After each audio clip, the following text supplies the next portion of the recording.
On staff, we talk a lot about what does it mean to level up, to make something better. And what we've been learning over the last few years is that sometimes leveling up or making something better doesn't mean you do more. It sometimes means you do what you do just better and go a little bit more deep. And we need your help in discovering some of the ways that we can do just that and actually serve you better and help you in your relationship with Jesus better. So today we're going to take just a couple minutes out of our time together to have a survey. I know, terribly exciting, and you're like, I got up for a survey? I thought I got up for church. But what this really does, truly, is help us understand how we can best come alongside of you. So the ushers are going to come forward, and they're going to pass these surveys out. And here's what we're going to ask you to do, is to actually complete it right here and right now. You don't have to feel bad. I'll jump into the sermon, and if you missed the first couple minutes, you can watch it back on live stream. But what we're going to ask is that you fill this out right here, right now, and then in a couple minutes, they'll come back and pick them up. They're really simple questions. The only one I want to clarify is the one that asks, on the Sundays you don't come to church, what's the primary reason? You don't have to give even a complete sentence or a full paragraph. You can give one word. Maybe it's work. Maybe it's sleep. Maybe it's breakfast. Maybe it's Josh is boring. That's fine. You can put all of that in there. Whatever the reason may be, again, this is an anonymous survey, so please do not put your name on it. We want you to be honest and truthful. If you aren't honest and truthful, it's of no use to us. We want to hear the real reality here with you. So, if you could fill that out really quick, that would be a huge help. And then when you are done, I'm going to ask you to pass all the way to your right. So my left, your right, you're going to pass it all the way down to the end of your row, and the ushers are going to come back in a couple minutes and pick that up. Here's the thing that everybody in the row needs to agree to. You're not going to look at the other person's answers. No cheating today. I used to do that when I was in class, and I'd turn my test in on the teacher's desk. I'd look at the top sheet, and as long as I had them the same, I'd feel good. This isn't about necessarily giving the right answer. It's about giving your answer. So please fill that out, and then again, pass it down.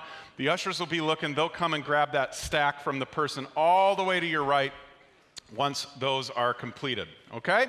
We really, really appreciate your help, and the idea here is just that we can serve you better and better each and every Sunday and day. I was perusing the internet not long ago. We do that from time to time, don't we? And I came across Life Hacks 54 skills that everyone needs to have in order to survive in 2018. 54 of them. Now, we don't have enough time to jump through all 54 of those, but I picked out the 10 that I thought were the most interesting. Some of them were really surprising to me, and my guess is they're going to be surprising to you. But this is Life Hacks. They come up with all kinds of cool ways to get things done in your life, and what they found to be the necessary skills to survive in 2018. We're going to start here. They say you need to be able to start a fire without matches. Do you know how to do that? My family's in trouble. I can't even start a fire with matches, let alone one without. I mean, this seems like a really, really unique skill that they're saying is necessary for surviving in this day and age.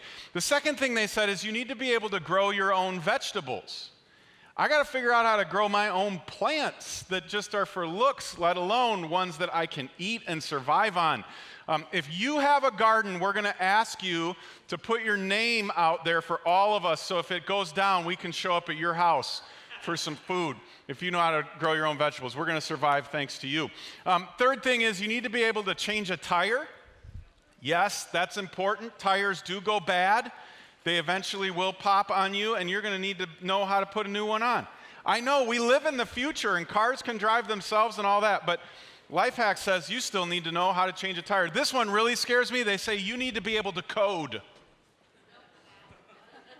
Like on a computer, code. Most of us are still trying to figure out how to turn our phone on, right? And they're saying you need to be able to code a computer. They also say you need to be able to do CPR. Yep, that's true. And my family, like I said, we got a lot of strikes against us right now. So again, we'll show up to your house. The other thing they said, you need to be able to invest in the stock market and actually make money. That's a trick, right? But it's a skill that they say everyone needs to have to get by in our day and age. This one is going to blow your mind. They say you need to be able to carry on a conversation in 2 to 3 languages other than English. Do the math. That's like you need to know 3 to 4 languages, which is pretty impressive and difficult for those of us who are still having a hard time differentiating between there, and there in the English language, right? This is hard. They also say that you need to be able to sew. I'm in trouble. They also, get this, in 2018, in the age of the microwave, you need to be able to prepare and roast a turkey. I don't know why that's considered a life skill for survival, but it's one we will all appreciate come a month from now, right? And then lastly, I don't even know what this means. You need to be able to crowdsource your friends on Facebook. Do you know what that means? Does anybody know? I have no idea, but evidently we're all supposed to be able to know it just to get by. Key word here, survive. These are the skills necessary to survive. Now, if you had all of those, I would look at your life and I'd go, you're not surviving, you're awesome. Like, you know how to do a lot of really important things. Like, you're top shelf kind of people. So a lot of us look at that and we go, what am I going to do?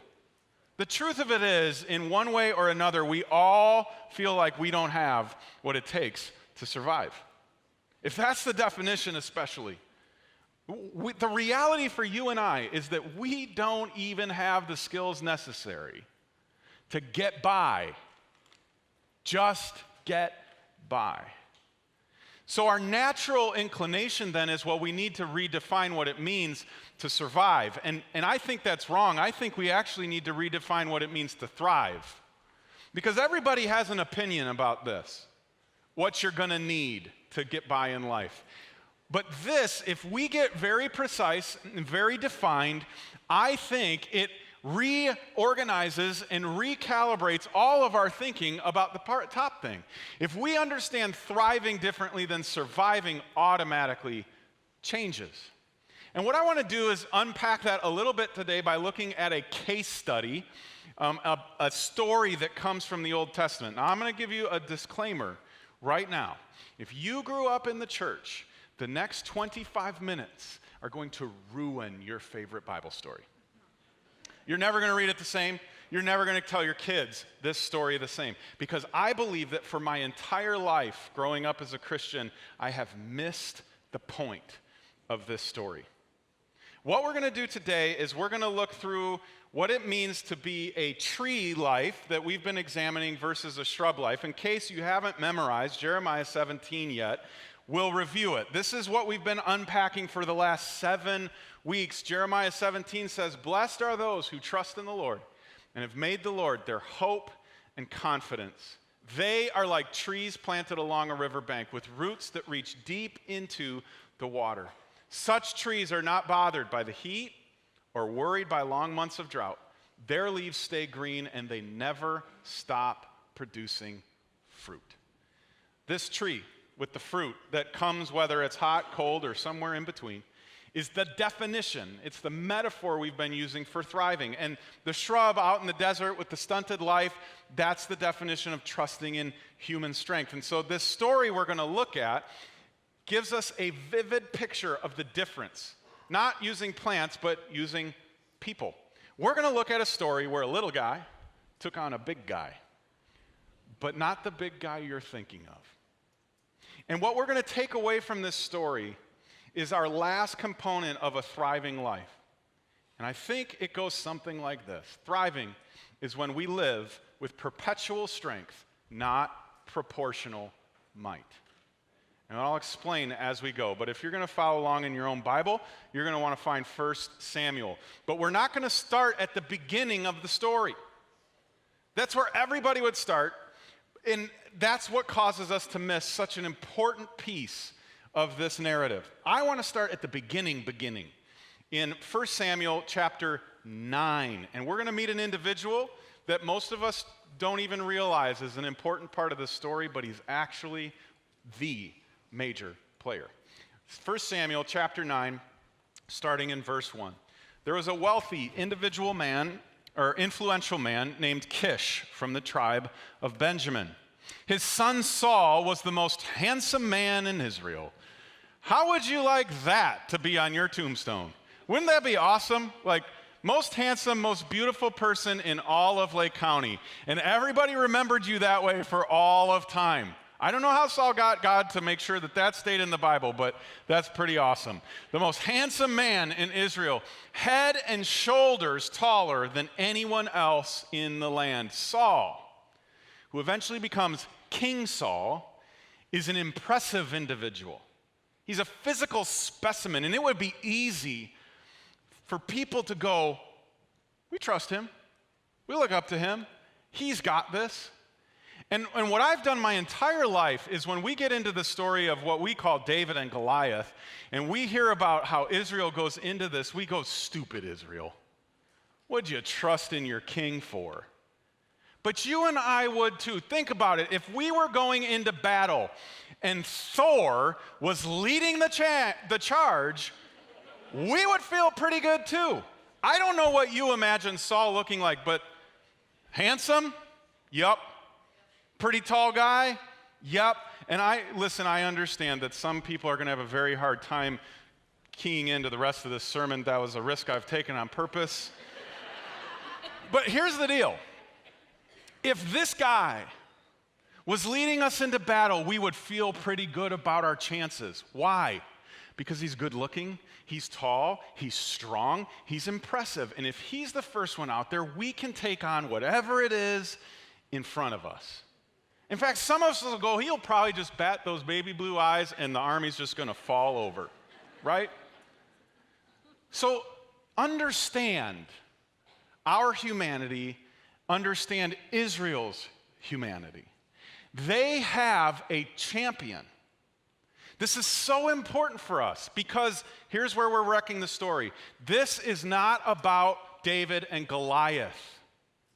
This story is of David and Saul.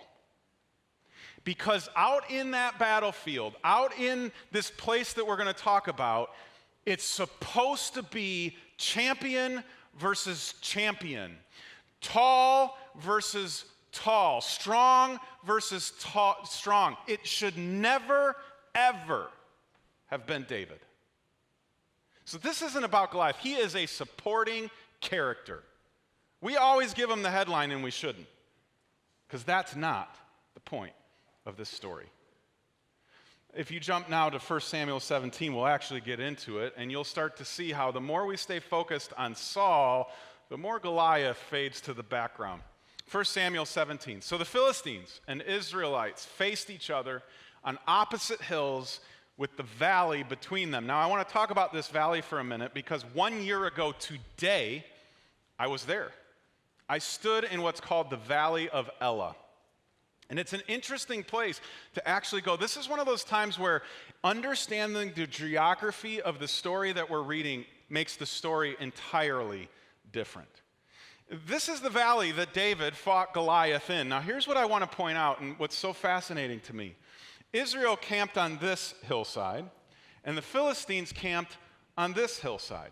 And what they would do, this was how they did warfare back in the day. It wasn't like everybody went 1, 2, 3, charge, and everybody down into the valley and there's this collision. It's not like a football game. One side would pick their champion, and the Philistines picked Goliath. And another side would pick their champion, and Israelites are going, Saul, it should be Saul, right? They're going to go down into the middle, and they will compete on behalf of the rest of the military. That's how they did it. Can you imagine if we did this now? We'd be like, can Thor please get into the military? Because we would like to send him as our champion, right? Like that just makes sense. But put yourself in this camp.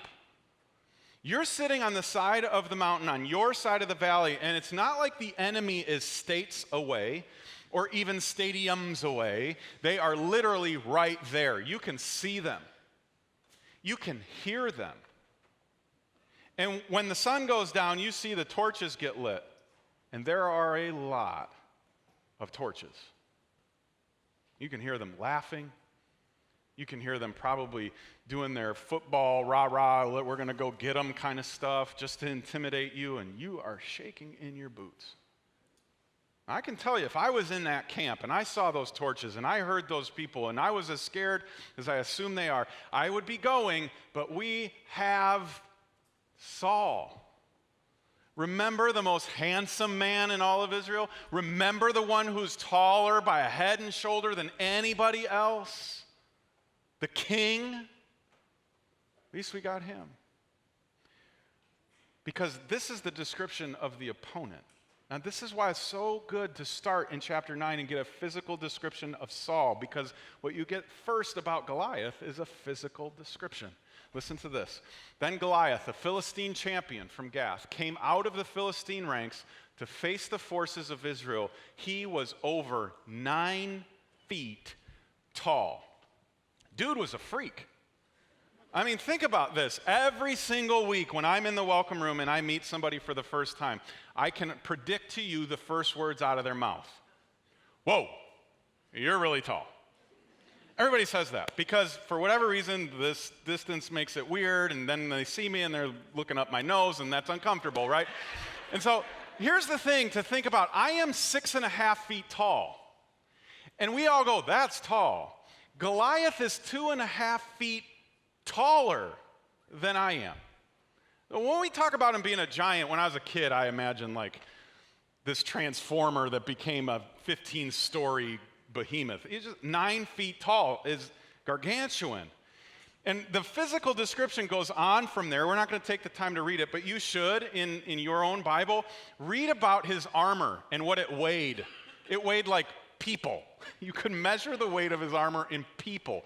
And it talks about his spear being the size of a weaver's beam. On average, those are 19 feet tall and 26 pounds. And he's carrying it around like it's a stick. This is a big guy. So let me ask you, who should fight him? Saul. The answer every time is Saul. You don't send your littlest person out to fight the biggest person. There's a reason why in boxing and MMA and all this stuff, they match people by weight so that it's a good fight. It should be Saul that's going out there. It never should have been David. And this is why I say, this is not about Goliath. This is about Saul and the difference between Saul and David. Because here's the deal. Saul, who should have been running out there to represent his people and fight on their behalf, has other plans. And instead of being out on the forefront, he is literally cowering in the corner. Here's how we know this. Goliath points it out. He says, instead of Saul, you keep sending me the servants of Saul. This is what he says. Why are you, and I just imagine him going, you. Why are all of you coming out to fight? I'm the Philistine champion, but you are only the servants of Saul. Code for, send me the guy. I'm sick of playing games. We all know who should be out in this valley with me, and it shouldn't be you. Where's your king? And everybody's like, where's our king? But Saul, sitting in the corner, and we literally read that he is shaking, terrified, realizes something incredible and so important for us to realize. He realizes that his human strength is relative. You could put this symbol in there. That's the mathematical or scientific symbol for relativity. And what Saul realizes is that he's only as tall and he's only as impressive as the person next to him. I've learned this in my life. Again, I'm pretty tall, and I will have these moments where I'm sitting in a restaurant or I'm sitting in a cafeteria, and someone will walk in, and I'm like, wow, that person's huge.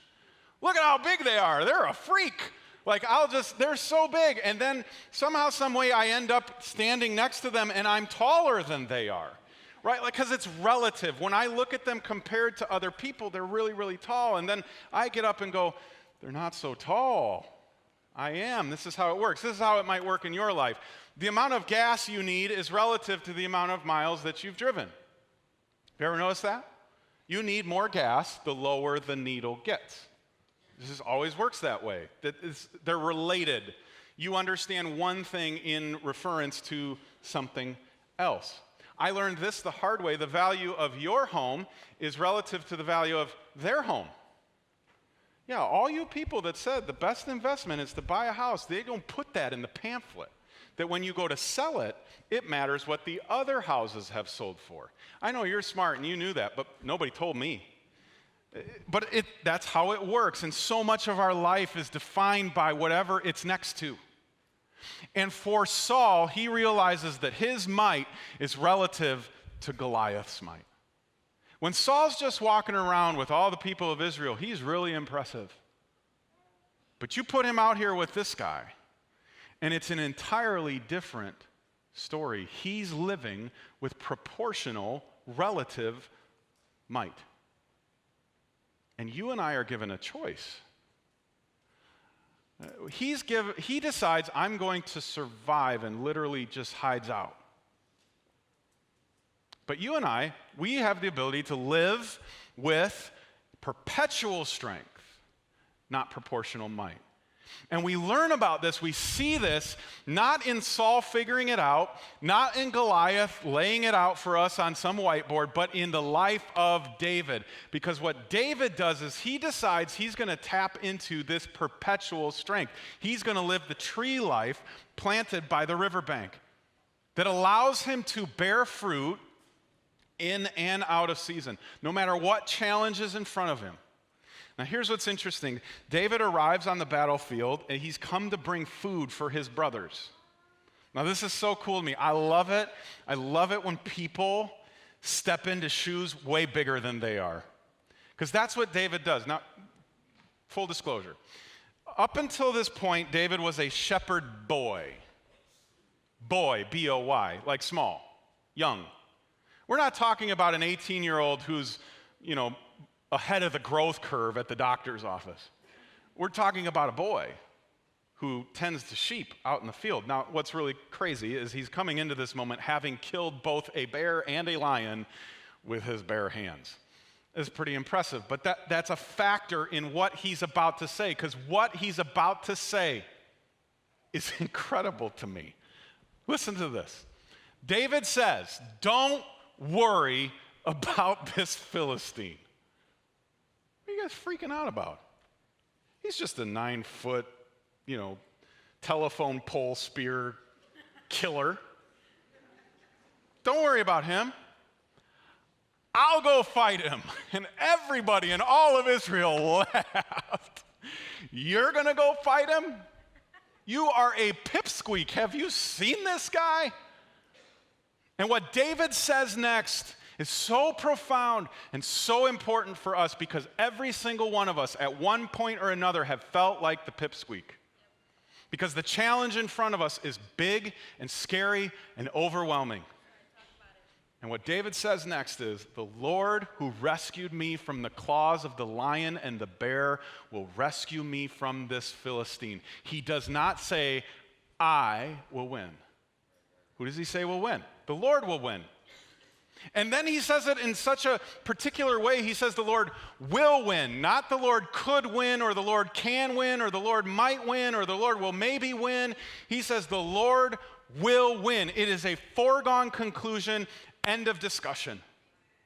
So David goes in confident that he's going to not only fight, but defeat this giant, not because David's strong, not because David's smart, not because David has all kinds of human strength, but because he has decided to trust in the strength of the Lord. Tree versus that shrub named Saul hanging out in the corner, scared out of his mind. What David does is flip the equation. And he looks at his own strength relative to God's strength. He's not comparing it to Goliath. Have you noticed that? In fact, he doesn't even compare it to Saul or any other soldier. The only person he mentions is God. And the reason I'm going to go into this and the reason I'm going to head down off of this hillside and into that valley is because God goes with me and God wins every time. That's the end of this. So I'll go fight him. So he has this discussion with Saul as Saul, sucks his thumb in the corner. And eventually Saul goes, all right, listen, I'm going to let you go, but I'm worried about a lawsuit. So we got to do what soldiers do. You got to put on some armor. And Saul decides he's going to give David his armor. This is how it goes. Then Saul gave David his own armor, a bronze helmet, and a coat of mail. Now, we're going to jump a bit, but I want you to understand this. Go back and read the description of Goliath. It describes his armor in great detail, and the fact that it is made of bronze and that he wears a coat of mail, just like Saul. The armors match up, so the people should have matched up, but Saul, he doesn't trust it. So he gives David his armor because, again, all Saul knows is to trust in human strength. And human strength is about one thing: survive. That's what the armor is all about, right? The armor is to help you survive a hit from a sword, a hit from a spear, a hit from a fist. It's just about surviving. It's not an offensive weapon at all. It's totally defensive. So Saul says, listen, you got to trust something here. So he puts this armor on, and it's like one of my kids in one of my T-shirts. He's just drowning in it. And David says, I can't go in these. I'm not used to them. So David took them off again. And what's interesting to me is not only is he not used to the armor, but I believe what David is communicating is, I'm not used to trusting anything other than God. I'm just not used to it. I'm not used to this constant, I got to figure it out, I got to have the right tools, I got to have the right weapons, I got to protect myself. He's like, I'm just used to going out there and trusting that God's going to take care of it. Because there was this one time that a bear came after me and God delivered me. And there was this other time where a lion came after me and God defeated the lion.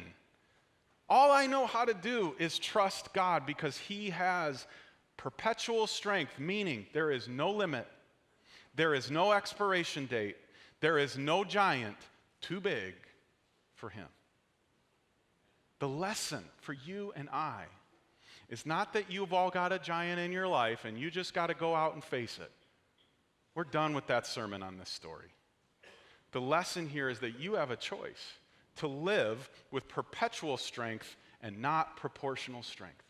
You have a choice to make about whether or not who you are is constantly going to be understood in reference to something else. Or if who you are will be defined by the one who made you who you are. This is the dilemma we face every single day. What I hope you walk out of here understanding is that your problem, your challenge, is not about your challenge. This story is not about Goliath. He ends up dead in the middle of the field. Your challenge, it's not about your challenge. It's not about the thing out in the valley that you're so afraid of. That is the least of your concerns. That's a supporting character in this story that is your life. I promise you, you will never come across this and read it the same way again. I remember standing in the Valley of Elah on my visit to Israel, and the one teaching said, never forget this. This place was not about the giant. This place was about the king. hiding in the hills. And so you and I have to wrestle with not the behemoth, not the challenge, but our choice. It's not about your challenge, it's about your choice. It's about how you will navigate it. Because you and I can live the rest of our lives relatively. Right? We can always live every day going, well, as long as these things go okay, then I'm okay. Right? As long as the stock market goes right and my retirement's there and I work so many days and I save so many sick days, as long as my kids turn out a certain way, as long as I live in this certain neighborhood and drive this certain car, as long as I don't get sick, then I'll be okay.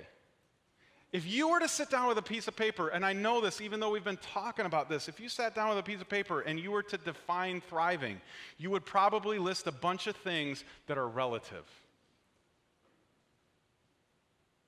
If this goes right, then I will be okay. If this challenge, I can defeat it on my own strength, then I've got a trophy for my mantle, and I'll feel good about my life. We can live relatively. And like Saul, trust the armor, which ultimately leads to fear and running and hiding. Or we can trust him. Here's the deal. You and I have it way better than David. Let me explain. A lot of us read about David and we're like, man, if I could just have been David, if I could have just had his life, if I could have had all those cool things happen to me, then I would follow God with all my heart. Think about this. David didn't know the name of the Messiah yet. David, if you would have said Jesus of Nazareth, he would have gone, who's that? If you would have talked about a Messiah who was going to face the greatest fear of humanity, death itself, and beat it, David wouldn't have had any idea what you're talking about. And he probably would have gone, wait a minute, the Messiah won't die. The Messiah won't serve. You and I live today with the reassurance that the tomb is empty. We live every day with a living, breathing Jesus. You want to talk about perpetual strength. Jesus went to the max, the one thing that you and I cannot beat, the one thing that you and I have no hope of avoiding, and he beat it. You want to talk about a giant. His giant wasn't just death, it was death with the sin of the world hanging on it. And 3 days later, he walked out of the tomb. You and I go into whatever valley we're going into with the King of Kings. We go into whatever challenge with a choice about trusting our own strength and our own gifts and our own plans and our own strategy, or trusting the one who did it all. And so what you're invited to, and this has to be a change of perspective for me. We often think go to the valley, but sometimes it's as simple as just walk away from your hill. Because sometimes a step of faith is a step away. Right? Sometimes we think, I'm going to take a step of faith towards church, or towards Jesus, or towards faith.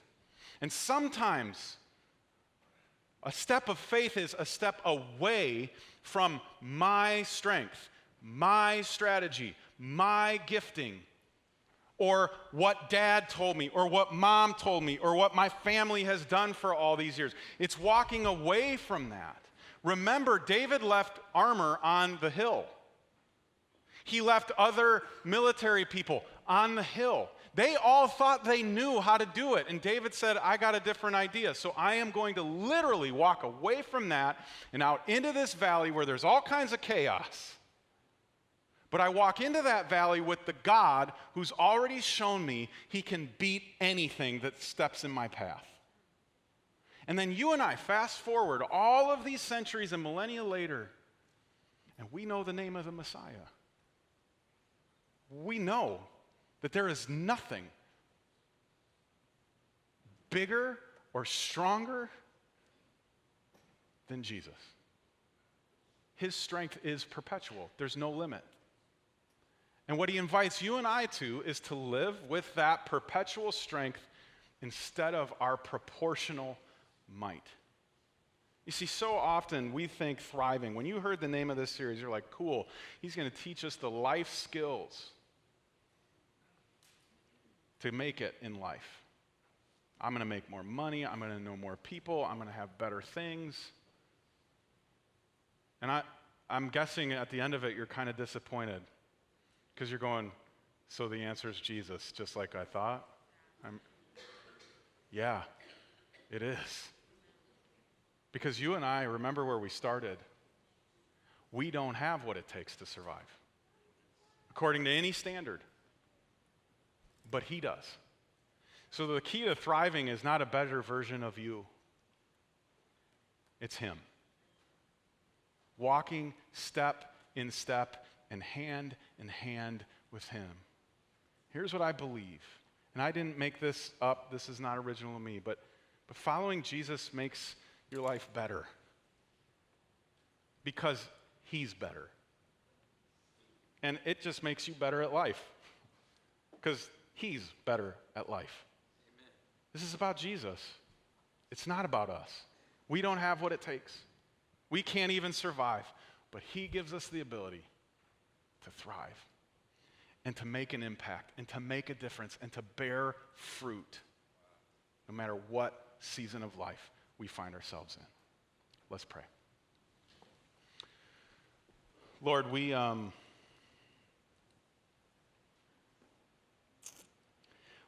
sit here this morning with a decision to make about how we're going to navigate the next 7 days. And some of us have probably already begun planning. We're planning our meetings and our appointments. We're planning our bus stops. We're planning our spending and our meals. And we think if all of those things line up just right, that we'll make it through. We'll get to Friday night. But you've called us to more. You have offered us more. That moment by moment and day by day, we can actually not just get through it, but thrive in it. So our prayer is that you would help us to keep our eyes not focused on the challenge in front of us, not focused on the security that is behind us, but our eyes would be solely focused on you. That we would have a deeper understanding of who you are. That we would have a bigger understanding of what you've done. And that we would live like David, knowing that the one who goes before us is bigger and better and stronger than anything in front of us. Help us to thrive in our life, not because we're great, but because we know you are. We pray all this in your name. Amen.